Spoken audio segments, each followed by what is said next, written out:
I want you to think, like, right now, about the thing keeping you awake at night. Just bring it to the front of your mind for a second. Mm-hmm.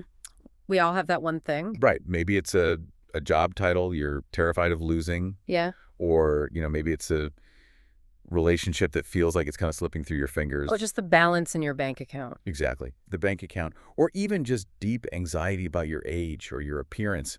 Just feel the physical weight of that stress in your chest for a second. It's heavy. It is.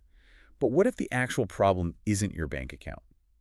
And it isn't your boss, and it isn't your reflection in the mirror? Yeah, what if the root cause of that crushing feeling is simply the label your brain just slapped onto those things? That is the ultimate cognitive reframe, right? Oh, absolutely. Because we are so deeply conditioned to believe that our suffering comes from the external world. Right, from the stuff outside of us. Yeah, we think the world is made of, like, solid objects and fixed situations, and that those things are actively attacking us. Like the universe has it out for us personally. Exactly. But the suffering is actually almost entirely generated by the rigid, inflexible names we give to fluid, ever-changing events. The label itself is the cage. The label is the cage. Welcome back, everyone.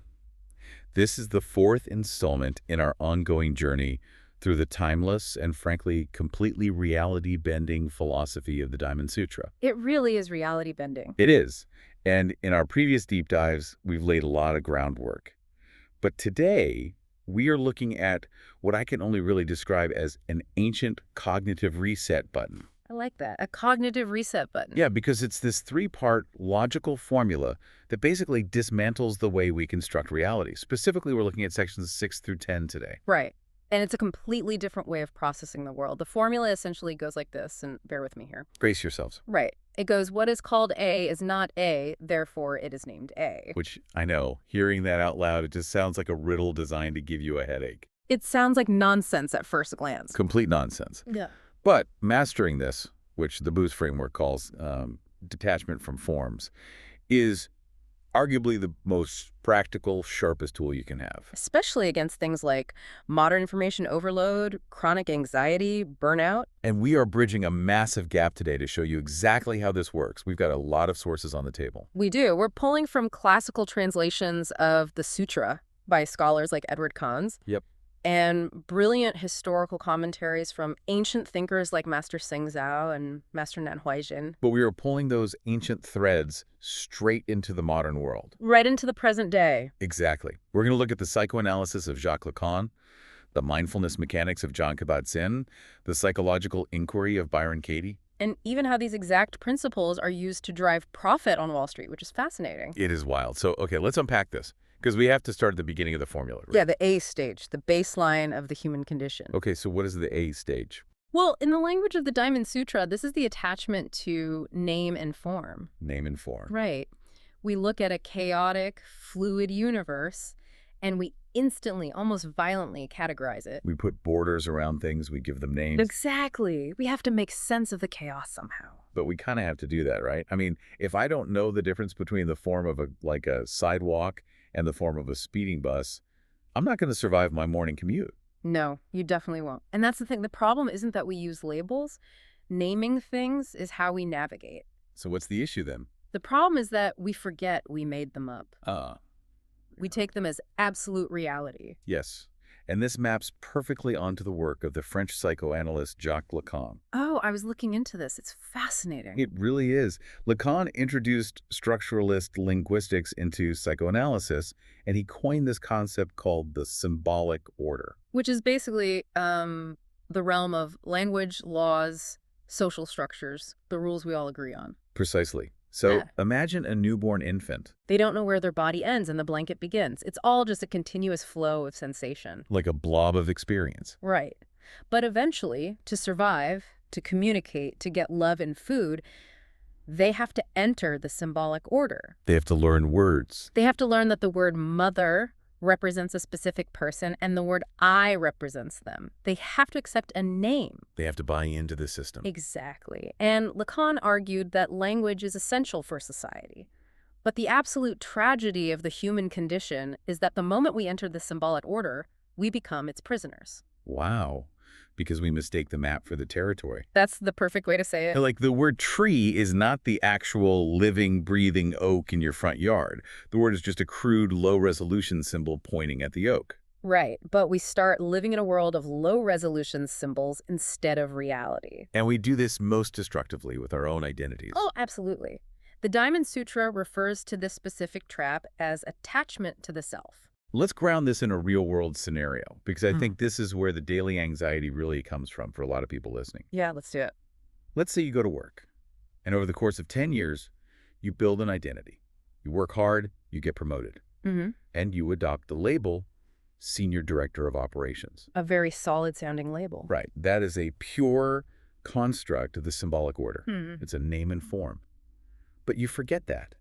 You start to think that label is a biological fact. You build a whole psychological scaffolding around it. Your ego just completely fuses with the concept. Yes, you are the senior director, and that sets you up for a catastrophic collapse. Because the universe is fluid. Companies restructure, markets crash, new technologies emerge. You just change. Always. And when the form inevitably changes and you lose that title, your brain doesn't just process it as a change in employment status. No, your brain triggers a survival panic. Exactly. You don't think, oh, the economic conditions shifted. You think, I am a failure. Because the label collapsed. And because you believe you are the label, you experience this sort of psychological death. It feels like an existential threat. That is the physical tightness in your chest at 3 a.m. That is the suffering of duality. Right. The moment you define a rigid self, you immediately, by necessity, create an other. Because if I am the boss, then you must be the subordinate. Yep. If I am successful, I must constantly fear becoming unsuccessful. You lock yourself into a binary framework. Gain versus loss, honor versus disgrace. And once you're in that binary, you are on a treadmill. You are running yourself ragged, trying to uphold a name and form that is completely impermanent. Okay, I hear that. And it makes sense. But I have a major reservation here. What's that? It's all well and good to sit here and say labels are an illusion, but society runs on those illusions. Sure does. I mean, I can't just walk into a bank, tell the teller that my mortgage is a construct of the symbolic order, and refuse to pay it. I mean, you could try. I would lose my house. So if the A stage is a trap, but we also kind of need the trap to function in society, what is the actual way out? We can't just abandon reality. And you shouldn't. The brilliance of this philosophy is that it doesn't tell you to abandon reality. It tells you to understand its mechanics. Okay. And that brings us to the second phase of the logic radical negation, the not A stage. Right. To get out of the trap, you have to break the logic that built the trap in the first place. And this is where the text gets famously difficult. Oh, notoriously difficult. Because when you read translations by scholars like Edward Kanzi, he points out that the sutra deliberately violates everything we know about Western logic. Yes. It completely aggressively dismantles the classical Aristotelian principle of contradiction. Okay, remind me of the Aristotle rule. Right. So in the West, our entire intellectual foundation is built on Aristotle's rule that a thing cannot both be and not be at the same time. Right. A is not B, A cannot be not A. Exactly. It's binary, clean. It makes logical sense. But the Diamond Sutra introduces a logic that says, and I'm quoting here, the asserting of A is the denying of A. It looks at a thing and says, this is exactly what it is not. Which, to a Western scientifically trained mind, just sounds absurd. It does. Aristotle actually wrote that if you reject the principle of contradiction, you're forced to conclude that all things are one, which he thought was ridiculous. But the joke is on Aristotle. Totally. Because that is exactly the conclusion the sutra wants you to reach. The contradiction isn't nonsense. It's the gateway to understanding emptiness. Yes, emptiness. But let's try to visualize this, because emptiness is a terrible translation for a lot of people. It's really confusing. It is. It sounds like a vacuum, like deep space or something. Right. It sounds like nothing is there. But sunyata, the Sanskrit word for emptiness, means something entirely different. Let's use a really mundane object to break this down. Okay. Picture your favorite ceramic coffee mug. It's sitting on your desk. It has weight, it holds liquid, it has a handle. You call it a cup. Okay, got it in my head. That's the A stage. Now, how do we apply the negation? How is the cup not A? Well, if you drop it on the floor and it shatters into 100 pieces, is it still a cup? No, I mean, you would call it a pile of ceramic shards. Okay, so the cupness was fragile. Let's look closer at the shards. What are they? Clay. Right. What is clay? A mixture of minerals and water. Mm-hmm. If we put the clay under a powerful microscope, what do we see? Molecules, atoms, Protons, electrons. and a massive amount of empty space. So where did the cup go? It vanished. Yeah. The cup was never there as a permanent, independent entity. Exactly. It was an illusion created by the temporary alignment of conditions. Yes. The earth provided the clay, the river provided the water, a potter provided the labor, a kiln provided the fire. All of these causes and conditions temporarily converge to create the appearance of a mug. It is entirely dependent on things that are not the mug. And that is the true meaning of emptiness. The mug is empty of inherent, independent self-nature. It only exists in relation to everything else. Right. It is a temporary event, not a permanent thing. Right. And if you can grasp that a solid ceramic mug is just a temporary convergence of conditions. You have to apply that same logic to your own thought. Boom. Exactly. And this is where it gets incredibly practical, because when I was looking at how modern psychology uses this, I was struck by Byron Katie. Oh, yes. The work. Yeah. She's a contemporary facilitator, and she created this process called the work. And it is essentially the not A phase of the Diamond Sutra applied to human suffering. Walk us through how she structures it. Well, she operates on the premise that all psychological suffering is caused by believing our uninvestigated thoughts. Uninvestigated thoughts. Right. A thought pops into your head, you slap a label on it, you call it reality, and you suffer. Mm-hmm. Let's take a classic workplace anxiety thought, like, my boss doesn't respect me. When you believe that thought, how does your body feel? Oh, tense, defensive. Your heart rate probably goes up. Yeah. You start acting coldly toward your boss, which probably creates a self-fulfilling prophecy. Right. You've built an entire miserable reality around the label disrespect. Yeah. But Katie's method forces you to deeply interrogate that thought. Just like smashing the ceramic cup to look at the clay. How does she do that? She asks 4 questions. But the main one is it true? Can I absolutely know that it's true? Which forces you to pause the panic and look at the actual evidence. Exactly. And as you investigate, you start to see the conditions that created the thought. The causes and conditions. Yes. Yeah. Maybe your boss walked past your desk without saying hello. Okay, that's the clay. That's the clay. The water is the fact that you slept poorly last night and you just feel insecure today. Right. The fire in the kiln is the fact that your boss is facing a massive deadline from upper management and was just distracted. So you took those neutral conditions and assembled them into the concept, my boss doesn't respect me. You realize the concept of respect is just a label. The thought is empty. It has no inherent reality. None. It's just your ego, yourself, fighting to maintain a narrative where you are the victim and they are the villain. Wow. And Katie asks this vital question. Who would you be without that thought? Then what do people say? People usually say, I'd be relaxed, I'd just do my work. I might even ask my boss if they need help with their deadline because they look stressed. That's incredible. The moment you truly see that the thought is not that it isn't real, the physiological tension in your body literally dissolves. The cage vanishes. And this is but we have to put a massive warning label right here. Definitely. Because there's a very common, very dangerous trap that people fall into when they first encounter this concept of emptiness. Yes, if nothing is real, why does anything matter trap. Exactly. If the cup isn't a cup, and my career isn't my career, and my boss's opinion is empty, why should I get out of bed? Why should I care about my family? Why not just sit on the couch and stare at the wall? Right. It sounds like a recipe for depression.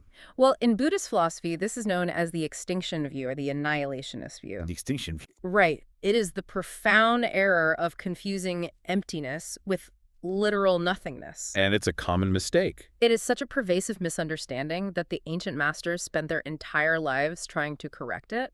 We really have to look at someone like Master Sengzao from the 4th century to understand this. I found Sengzao's historical context fascinating here. Why was he so crucial in this debate? So Sengzao lived during a time when Buddhist texts were just beginning to be seriously translated into Chinese, largely by his teacher, the legendary Kumarajiva. Okay, setting the scene. Now, the Chinese intellectuals of that era were heavily steeped in Taoist philosophy. Right, Taoism was already established. Very established. And a core concept in Taoism is Wu, which loosely translates to nothingness or non-being. Okay. In the Taoist cosmogony, the universe literally emerges from a black, formless void. So when these Chinese scholars started reading translated sutras talking about emptiness, They just mapped it onto what they already knew. They thought, oh, emptiness, we know this. It's the Taoist void. It means nothing actually exists. they thought emptiness meant a blank canvas before the paint is applied. Exactly. But Sang Law wrote these brilliant treatises explicitly attacking this idea. He argued that Buddhist emptiness is not a blank canvas at all. What is it then? It's more like a mosaic. The universe is completely full of phenomena, but the picture you see is just a conditional arrangement of tiles. Oh, I love that. Emptiness doesn't mean the tiles don't exist. It means the picture has no permanent, independent reality. It can always be rearranged. That is a crucial distinction, because Master Nanhuai Jin, a much more modern scholar, points out that falling into the extinction view is actually just another form of attachment. Exactly. You've just swung the pendulum completely to the other side. Instead of being attached to forms, you are now attached to a void. You become cold, apathetic, emotionally deadened. Right. You are stuck in the not A phase. You are living in a constant state of denial, rejecting the world, which is, frankly, a deeply toxic way to live. Which is precisely why the formula has 3 steps. It doesn't stop at not A. No, it resolves into a synthesis. What is called A is not A, therefore it is named A. This is the named A stage. And this is where the philosophy actually becomes a livable breathing practice. Right.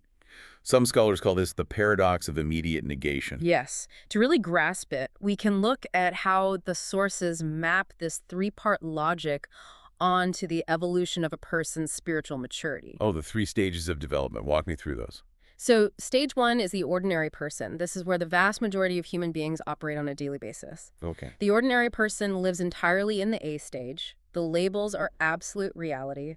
The job title is who I am. The bank account defines my worth. This is the stage of complete attachment and therefore complete vulnerability to suffering. Exactly. But then you have a crisis, or you meditate, or you read some philosophy, and you break through to stage 2. The not A stage. Yes. Stage 2 is often associated with the early individualistic path of seeking liberation. This practitioner realizes not A. They see the emptiness. They realize the job title is a construct, society is a game, the ego is an illusion. But their reaction is to flee. They reject the world. They want to extinguish all desires, escape the cycle of suffering, and just detach. They avoid the pain, but they also avoid the joy. They're the person sitting on the mountaintop refusing to engage with society. Exactly. But then we reach stage 3, the ultimate goal of the Diamond Sutra. The perspective of the bodhisattva. Yes. The bodhisattva understands A is not A, therefore it is named A. They have fully realized the emptiness of all things they know. The world is a temporary mosaic, but instead of running away, they dive right back into it. They return to the marketplace. They return to the world of forms, but they are no longer imprisoned by them. They use the labels, but they know they are just provisional names, temporary designations. Right. They engage in what the texts call sublime existence, or marvelous being. Here's where it gets really interesting for me. I want to highlight a specific example of this from the text because it kind of blew my mind. Yeah, share it.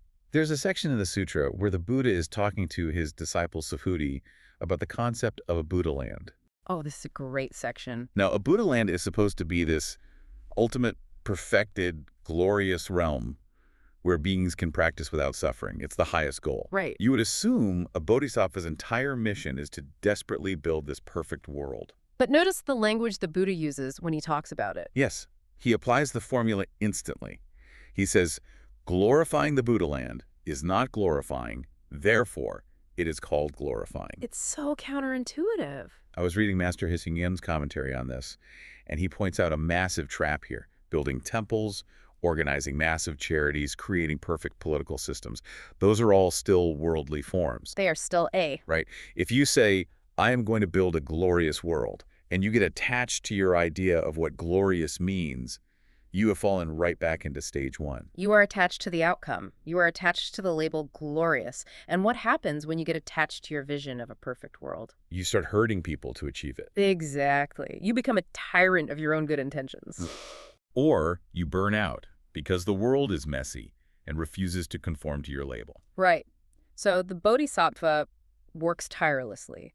They build the hospital, they feed the poor, they try to fix the environment. But they do it without being attached to the concept of being a savior building a paradise. Because they recognize that the glorious world is just a temporary shifting condition. They do the work, but they maintain an inner freedom. They hold the reality of the suffering world in one hand and the ultimate emptiness of it all in the other. That is the ultimate cognitive flexibility. It really is. It protects you from the two extremes that destroy us. How so? Well, on one hand, you don't have a panic attack when your project fails because you know the project is not A.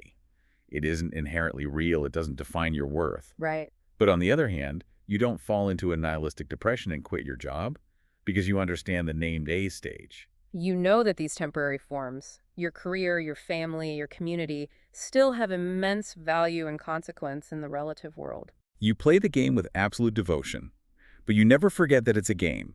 You use the symbolic order, but you don't let it use you. Perfectly said. So how do we actually do this? When my alarm goes off tomorrow morning and I have to face a stressful inbox, how do I practice this three-step logic? We need the real-world mechanics. Exactly. Well, the Diamond Sutra offers a very precise, actionable instruction for this. It's one of the most famous lines in Eastern philosophy. Let's hear it. Let the mind function without abiding anywhere. Or, translated another way, develop a mind that clings to nothing. Let the mind function without abiding anywhere. There's a famous story about that specific line, isn't there? Regarding the sixth patriarch of Zen. Yes, the story of Huineng. It perfectly illustrates the power of this concept. Remind me of his background. So Huineng was not a monk or a scholar. He was an illiterate woodcutter in the 7th century. Okay. He was delivering firewood to a shop one day, and he happened to overhear someone reciting the Diamond Sutra through a window. Just totally by chance. Exactly. And when the reciter reached that exact line, let the mind function without abiding anywhere, Huineng experienced a sudden, profound awakening. It completely shifted his perception of reality in an instant. Let's break down the mechanics of that, though. What does it neurologically or psychologically mean to not abide? Well, to abide means to pitch a tent and live there. It means to fixate.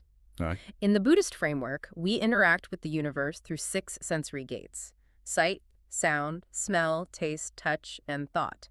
Thought is considered a sense organ here.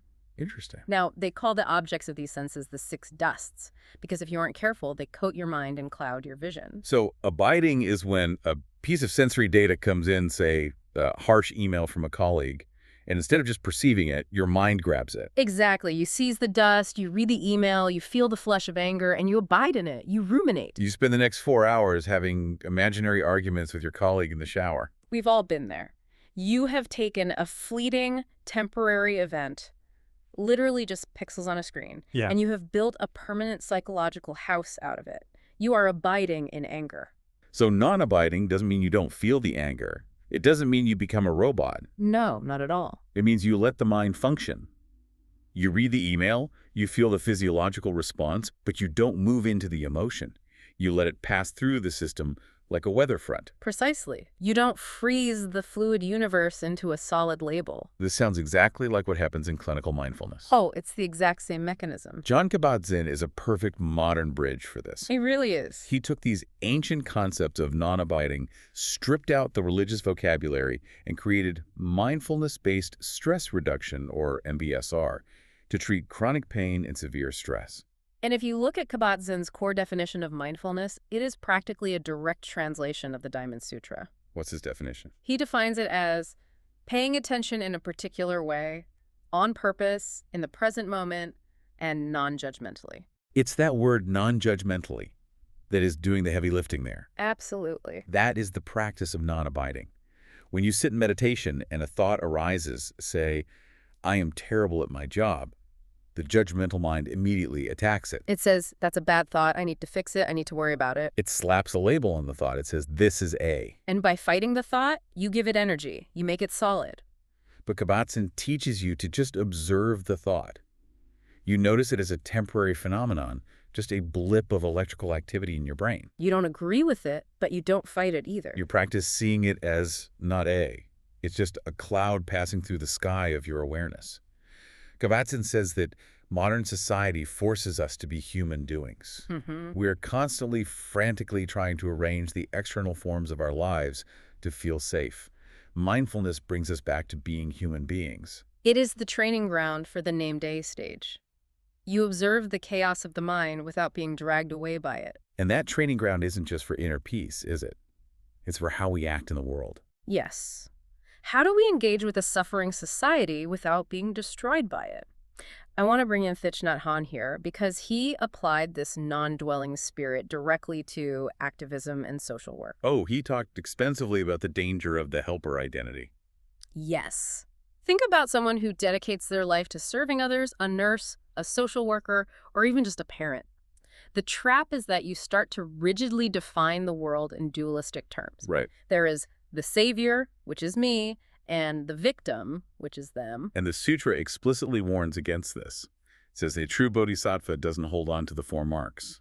The mark of a self, a person, a sentient being, or a lifespan. Because if you believe you are a separate, superior self, handing down salvation to a pitiful, sentient being, you are completely trapped in the symbolic order. You're caught in the A stage again. Exactly. Thich Nhat Hanh pointed out that if you operate from this duality, two things will inevitably happen. First, you will become condescending. Because you need the victim to remain a victim so you can keep your identity as the savior. Wow, yeah. And second, you will burn out. Why burn out? Because when the people you are trying to help don't respond the way your ego wants them to, you will become deeply resentful. You're attached to the result. You're attached to the label of successful helper. Exactly. The sutra contains this beautiful, almost paradoxical instruction. The bodhisattva must vow to lead all beings to ultimate liberation. But after leading them all to liberation, the bodhisattva must realize that not a single being was actually liberated. Which, again, just breaks the brain until you run it through the formula. Right. You dedicate your life to relieving suffering in the relative world. You build the schools, you feed the hungry, but you hold the ultimate truth that there is no separate you and no separate them. You are just the universe healing itself. You do the work simply because the conditions require it, like a hand pulling a foot out of a fire. The hand doesn't demand a thank you note from the foot. That is compassion without attachment. That is, A is not A, therefore it is named A, applied to human service. Okay, I want to take a hard left turn here. Let's do it. We've talked about ancient monks, we've talked about psychology, and we've talked about social work. I want to take this philosophy into the most aggressive, materialistic environment on Earth. Wall Street. Wall Street. Can you actually use the Diamond Sutra to run a profitable business? You absolutely can. And there is a fully documented case study of this. Geshe Michael Roach. Yes. Geshe Michael Roach was an American who spent over 20 years in a Tibetan monastery, becoming the first Westerner to earn the Gush degree, which is basically a PhD in Buddhism. Okay. And his teachers gave him a final exam. They told him to go back to New York City, enter the diamond business, and use the principles of the Diamond Sutra to succeed. And he wrote a book about it called The Diamond Cutter. His company, Andon International, went from a loan of $50,000 to over $250 million in sales and was eventually bought by Warren Buffett. So the experiment worked. It definitely worked. But I want to know the mechanism. How does the concept of emptiness generate corporate profit? Roach applied the concept of empty phenomena directly to business crises. Okay, give me an example. Let's say a major supplier suddenly drops your company. In the standard business mindset, that is an objective disaster. It is a bad thing. It is A. You panic, you scream at your team, you operate from total fear. Right. But Roach argues that the event is actually a blank screen. It is completely empty of inherent goodness or badness. Because if it were inherently bad, everyone would experience it as bad. Exactly. But your competitor is probably thrilled that your supplier dropped you. Ah, right. So the badness isn't in the event. The event is not A. The badness is coming entirely from your own mind, projecting your fears, your past traumas, and your scarcity mindset onto the blank screen. So if the event is empty, how do you change the outcome? You can't just wish the supplier back. You change the imprints in your own mind. In Buddhist terms, you change your karmic seeds. Ow. Roach did this through a practice he called radical generosity. Which sounds crazy in the diamond business. Oh, it's completely antithetical to that culture. The diamond business is cutthroat. It is a zero-sum game. You hoard your sequins, you crush your competitors, you squeeze your suppliers. But Roach did the exact opposite. He did. He went out of his way to make his suppliers successful. He treated his employees impeccably. He even shared insights with his competitors. Wait, how does helping a competitor increase your profit margin? That violates every rule of capitalism. It violates the illusion of capitalism, which is based on the rigid duality of my company versus their company. That A stage again. Right. Roach understood that those boundaries are just provisional names. They are empty. The business world is actually an interconnected ecosystem. By practicing radical generosity, he wasn't just being a nice guy. He was systematically dismantling his own scarcity mindset. He was changing the lens through which he viewed the blank screen. Wow. And when you stop operating from defensive fear, your mind opens up. You start seeing creative solutions and market opportunities that were completely invisible to you when you were terrified. Furthermore, by genuinely wanting the success of everyone in your supply chain, you build a network of immense loyalty and trust. Which, in the diamond industry, is worth way more than capital. He used the name and form of a corporation to practice the perfection of wisdom, and the byproduct was massive financial success. It's a complete paradigm shift. It proves that detachment does not mean retreating to a cave and doing nothing. True detachment means engaging with the world with maximum efficiency, creativity, and generosity, because you are no longer blinded by the rigid labels of your own ego. You aren't wasting 80% of your energy defending a phantom identity. You are operating in the named A stage. You're playing the game beautifully because you know the rules are flexible. Exactly. So what does this all mean for you listening right now? The next time you feel that tightness in your chest, the next time you are overwhelmed by a crisis at work, or an argument with your partner, or a panic about your finances, I want you to try running it through the Diamond Sutra's algorithm. Try the 3 steps. Stop for a second. Look at the problem. Acknowledge it. Say to yourself, this crisis is a crisis. That is the A stage. Don't bypass your human experience. Let yourself feel the reality of the moment. But then deliberately apply the negation. It is not a crisis. Look closely at the problem. Smash the ceramic cup. Break the crisis down into its conditions. That's an angry email, a tired brain, a shifting economy, a miscommunication. It is just a temporary convergence of molecules and moments. It has no permanent, independent reality. It is empty of inherent disaster. And finally, arrive at the synthesis. Therefore, it is merely named a crisis. And notice what happens in your body when you do that. The physiological weight of the label drops away. You aren't ignoring the problem. You still have to answer the email. You still have to balance the budget, but you are no longer crushed by the conceptual weight of it. You can handle the situation with clarity, agility, and grace because you're no longer trapped in the cage of the word. That is the daily practice. And to close out this deep dive, I want to leave you with what I think is the most humbling, brilliant metaphor in the entire Diamond Sutra. The raft simile. Yes. It is the ultimate safeguard against turning this beautiful philosophy into just another rigid label. Walk us through it. The Buddha tells his followers that his teachings, the concept of emptiness, the 3-part logic, the steps to enlightenment, and by extension, everything we have talked about in this entire audio session are merely a raft used to cross a dangerous river. Okay. When you are drowning in the river of suffering, the raft of these teachings is absolutely essential. You hold on to it for dear life, it saves you. Right. But the Buddha asks, once you cross the river, once you step onto the far shore of peace and understanding, what do you do with the raft? Well, you don't pick it up and carry it on your back as you walk through the forest. No, that would be absurd. The raft has served its purpose. You have to leave it behind. Right. The Buddha says the Dharma must be relinquished. How much more so non-Dharma? Meaning, even the concept of emptiness is just a label. Even the Diamond Sutra itself is just a provisional name. You use the medicine to cure the disease, but once you are healthy, you don't keep swallowing the medicine. You must eventually let go of the very tools that saved you. You use the map, but you don't worship the map. Exactly. Which leaves us with a final thought for you to carry into your week. We spend a lot of time stressing about the negative labels that drag us down.